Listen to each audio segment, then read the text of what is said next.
Kemudian pada halaman 380 tentang al-manhaj. Al-manhaj adalah sikap dan cara beragama yang benar, yang lurus. Manhajul haq, agar anak-anak ini tidak mengikuti firqah-firqah sesat. Berapa banyak anak-anak yang condong kepada agama,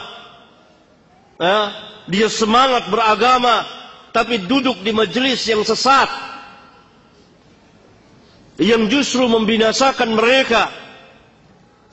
Lihat yang mengajarkan tentang jihad sana, jihad sini, tanpa ilmu. Ngebom sana, ngebom sini. Itu anak-anak muda. Tapi sesat mereka dalam beragama. Maka kita ajarkan anak kita manhaj agar mereka di dalam beragama tidak tersesat. Ada bom bunuh diri.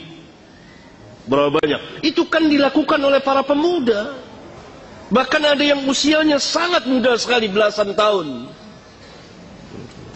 Atas nama apa? Atas nama agama.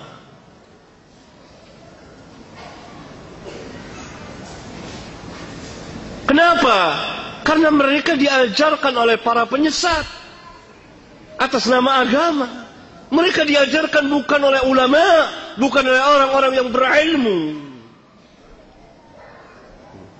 Hanya mengandalkan semangat, bermodalkan keberanian, tapi tidak berilmu. Akibatnya perbuatan mereka merusak Islam dan kaum muslimin atas nama agama. Bahkan mereka yakin bahwa yang mereka kerjakan ini benar. Mereka nggak seperti kejadian di negeri kita, di Pakistan, di daerah Timur Tengah. Dari ajaran-ajaran sesat ini, atas nama Islam, atas nama jihad, atas nama memerangi orang-orang kafirin. Mereka bukan ulama, mereka bukan ahli ilmu, dan mereka membuat-buat majelis. Nah, agar anak-anak kita tidak mengikuti ajaran-ajaran sesat ini, kita perlu mengajarkan manhaj.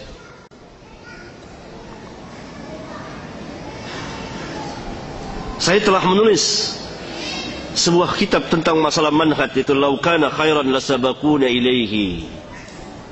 Barangkali kalau memungkinkan kita bahas di masjid ini, kalau mungkin, insyaallah taala, supaya anak-anak kita dan kita tidak tersesat dalam beragama, supaya lurus, supaya mengikuti sunnah Rasulullah sallallahu alaihi wasallam. Karena ajaran Islam adalah kemaslahatan untuk kemaslahatan umat manusia, memberikan kemaslahatan kepada umat manusia. Hatta orang-orang kafirin hidup di tengah-tengah kaum muslimin dijamin aman. Bagaimana mungkin Islam mengajarkan perusakan tanpa hak, membunuh tanpa hak, menumpahkan darah tanpa hak, merusak bangunan dan jalanan, sedangkan sebuah duri yang ada di jalanan kita singkirkan merupakan bagian dari keimanan. Kan Nabi SAW bersabda, iman itu mempunyai 60 cabang lebih, dalam riwayat yang lain 70 cabang lebih. Ini dalam riwayat Bukhari dan Muslim. Dalam salah satu riwayat Imam Muslim, yang tertinggi kalimat La ilaha illallah, yang paling rendah imatatul adza anit tariq, menghilangkan gangguan dari jalan, berupa duri, paku, ajan.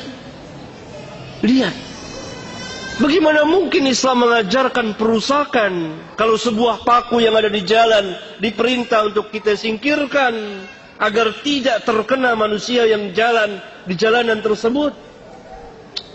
Luar biasa ajaran Islam. Dan agar lurus ini kita belajar manhaj.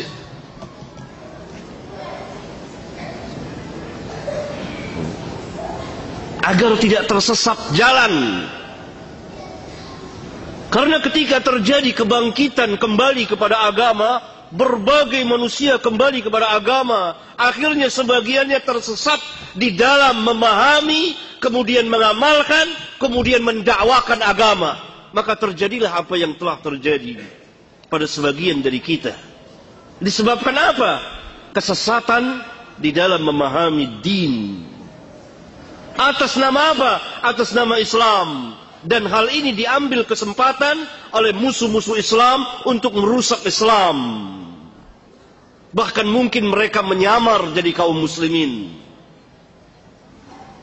Akhirnya Islam yang rusak akibat perbuatan sebagian dari kaum muslimin, kemudian diambil alih oleh musuh-musuh Islam atas nama Islam, membuat kerusakan di mana-mana. Karena telah diperbuat pertama kali oleh, atau telah diberikan contoh oleh sebagian kaum muslimin, atau dilakukan oleh sebagian kecil kaum muslimin. Karena itu Islam bersama para ulama'nya berlepas diri dari perbuatan-perbuatan yang seperti itu. Nah, pemuda-pemuda ini belajar agama dari orang-orang yang tidak mengerti agama. Saya punya pengalaman tersendiri. Panjang cerita saya mengenai masalah ini. Pemuda-pemuda itu keras sekali. Mereka mengkafirkan sana, mengkafirkan sini. Atas nama Islam, atas nama jihad. Semangat. Mereka sholat, mereka ahli ibadah. Tapi bodoh. Semangat, tapi jahil. Berani, tapi tersesat jalannya. Belajar, tetapi kepada orang-orang yang jahil, bukan ulama. Mereka membaca ayat-ayat Al-Quran dari awal sampai akhir, tapi ayat-ayat itu tidak sampai melewati tenggorokan mereka, hanya sampai mulut saja. Mereka pahami sendiri.